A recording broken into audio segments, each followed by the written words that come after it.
Hey Redbird, Chief Mouth No Shut. I've been trying to kind of compose this video for you for a while now, and I've tried in the past to say things of this nature, and you've always argued with me. And I'm going to ask you to try not to argue with me, try to see my point, and try to adopt these measures, even if it's just a test. Like, what else are you doing? What else are you doing if you can't accept an Earl challenge? Here's my challenge. First of all, if you're depressed and yet you can seek out some help, that's great. If you have that available to you, please do. But there's other things you could do, and one of the things, here's the challenge, is don't be your own worst enemy. Don't pave yourself a harder road than you need to ride. Stop calling your iPod my crappy iPod. Look for the positives in everything. If you're on your way to do something you don't like, for instance, work, I've seen you make videos walking to work, complaining about work.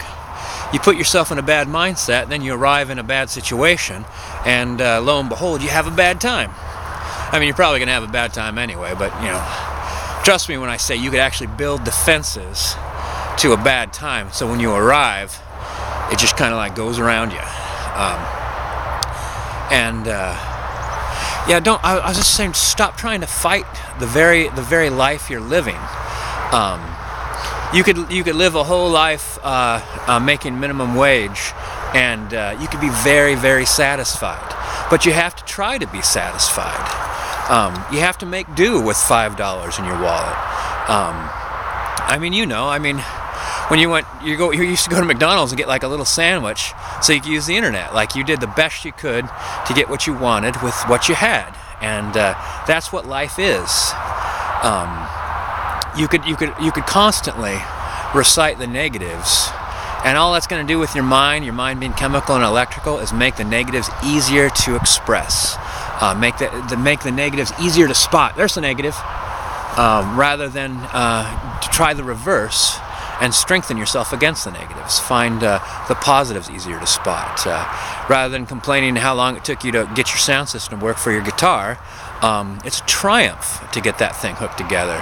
And how excited and how great it is to be creative with music. Activating another part of your mind.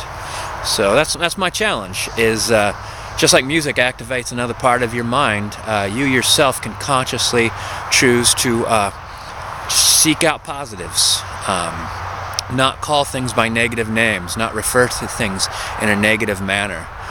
Just try it for a while. Just call it work if you have to, if that's the best you could come up with. But I think that you'll find that the more you refer to things in a positive manner and the more positives you look for, the less suffering you're going to experience. Feel free to reach out to people in the tubes, talk to people in your life, and if you're able to see a doctor and get medication for depression, that's a great resource, and hopefully something that won't be necessary for very long either. All right, Redbird, do the best you can. Try to follow the Earl challenge. Stop trying to resist me. I remember you were fighting me about your boss. Says, "Hey, remind me tomorrow to have you clean the grease traps or whatever." And you understood that corporate speak, and it just made you angry. And I was trying to say, no, don't let it make you angry. Just say oh well, that's just how they talk, and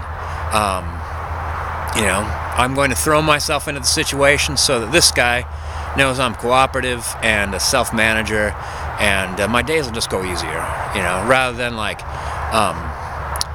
tomorrow I'm going to go remind that guy to remind me to clean the grease trap, because that's a ridiculous thing to say to somebody, and who wants to clean a grease trap, that kind of thing.